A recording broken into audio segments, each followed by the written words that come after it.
The conference room at Naval Special Warfare Command buzzed with the low murmur of senior officers settling into their seats. I stood quietly against the back wall, clipboard in hand, wearing my freshly pressed uniform that still felt stiff after 2 weeks of mandatory desk duty. Recovery, they called it. Babysitting, I called it. Commander Jake Havoc Morrison sat at the main table, his broad shoulders filling out his khakis as he shuffled through briefing papers. Every few minutes, he'd glance back at me with that infuriating smirk that said he was enjoying this far too much. "Lieutenant," he called out, loud enough for half the room to hear. "Coffee. Black. 2 sugars." I bit the inside of my cheek and moved toward the refreshment table. Around me, I could feel the sidelong glances, hear the whispered assessments. The new faces in the room, liaisons from CENTCOM, a few analysts from the Pentagon, some contractors I didn't recognize, they all saw exactly what Havoc wanted them to see. A junior officer playing aide to a decorated SEAL commander. What they didn't see was the Purple Heart hidden beneath my uniform jacket. Or the Navy Cross citation that had landed me here in the first place.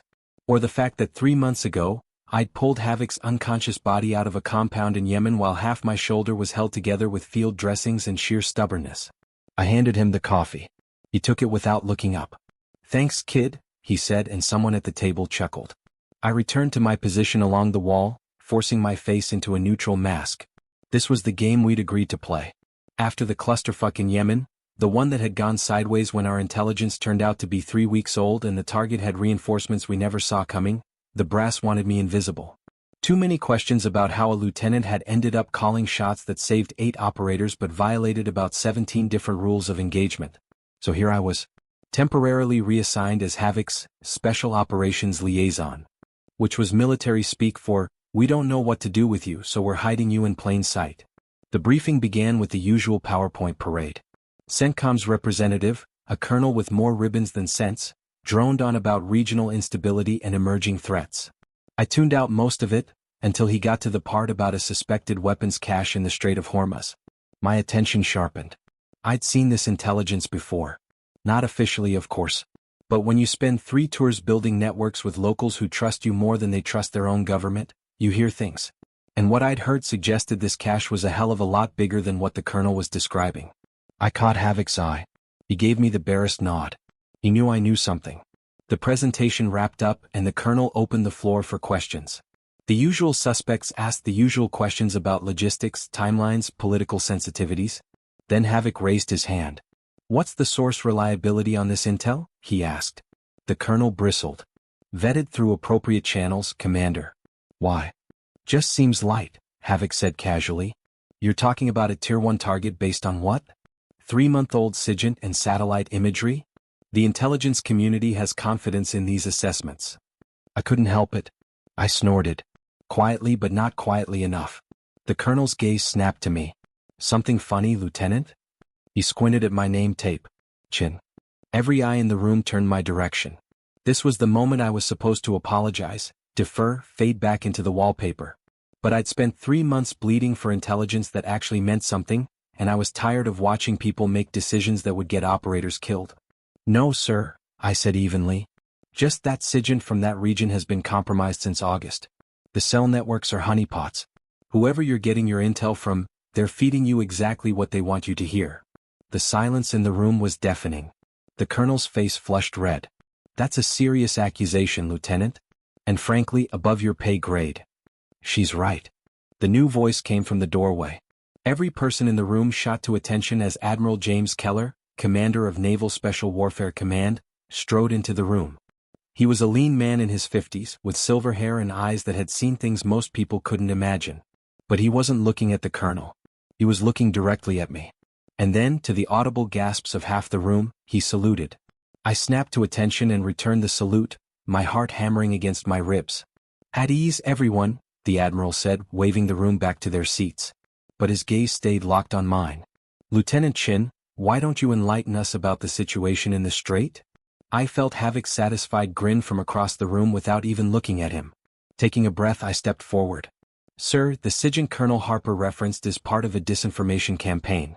We identified it during operations in Yemen. The weapons cache exists, but it's not in the location his intelligence suggests. It's been moved twice in the last month. The actual site is approximately 40 kilometers north of the coordinates in his briefing, in a civilian shipping facility. That's speculation, the colonel sputtered. It's on-the-ground intelligence from assets who've proven reliable for 4 years, I countered. Assets the lieutenant personally cultivated and verified. The admiral's voice was quiet but carried absolute authority. He turned to the room. Lieutenant Chin isn't Commander Morrison's aide. She's on medical leave from active operations after single-handedly orchestrating the extraction of 8 operators from a compromised mission in Yemen. She did so after sustaining significant injuries under fire and with zero external support. The operation she ran saved the lives of some of your operators. He looked pointedly at several of the SEAL team leaders present. I saw recognition dawn on a few faces. The Yemen operation had been classified, but within the team's stories travel. She's also fluent in 3 dialects of Arabic, has an intelligence network that makes the CIA jealous, and has forgotten more about Middle Eastern weapons trafficking than most analysts in this room will ever learn. The Admiral's gaze swept the room. The only reason she's standing against that wall instead of sitting at this table is because she made command uncomfortable by being better at their jobs than they are. The colonel looked like he'd swallowed a lemon.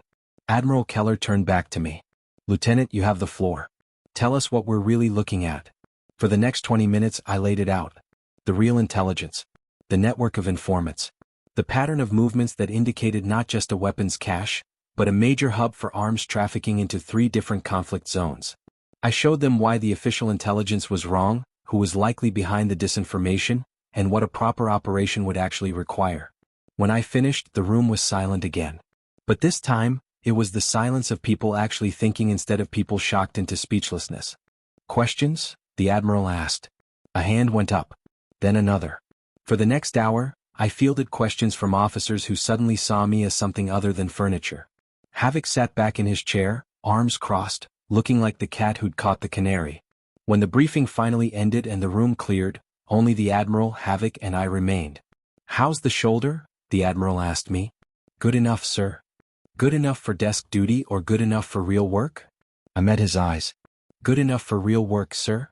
He nodded slowly. The weapons cache. You want to be part of the team that goes after it? Yes, sir. Then consider your medical leave over as of tomorrow. He glanced at Havoc. Commander, I trust you can find a proper role for the lieutenant on your team? Havoc's grin was genuine now. Already have one in mind, sir. The Admiral headed for the door, then paused. Chin, for what it's worth, you shouldn't have had to hide what you're capable of. The teams need people like you. Don't let anyone convince you otherwise. Thank you, sir. When he left, Havoc stood and stretched. You know, for someone who's supposed to be laying low, you have a real problem with keeping your mouth shut. You set me up, I said, but there was no heat in it. Maybe a little. He walked over and clapped me on my good shoulder. But you needed someone to force your hand. You were going to let them keep you chained to that desk forever. I was following orders. No, you were hiding. There's a difference. He headed for the door, then looked back. Welcome back to the teams, Lieutenant. Try not to make the rest of us look bad. I stood alone in the empty conference room, looking at the maps and imagery still displayed on the screen. Somewhere in the Middle East, there was a weapons cache that needed to be shut down. And now, finally, I'd be part of the team doing it. Not as someone's aide. Not as someone to be hidden or managed. As exactly what I was, an operator who'd earned her place. I gathered my things and headed for the door. Tomorrow the real work began again. And I couldn't wait.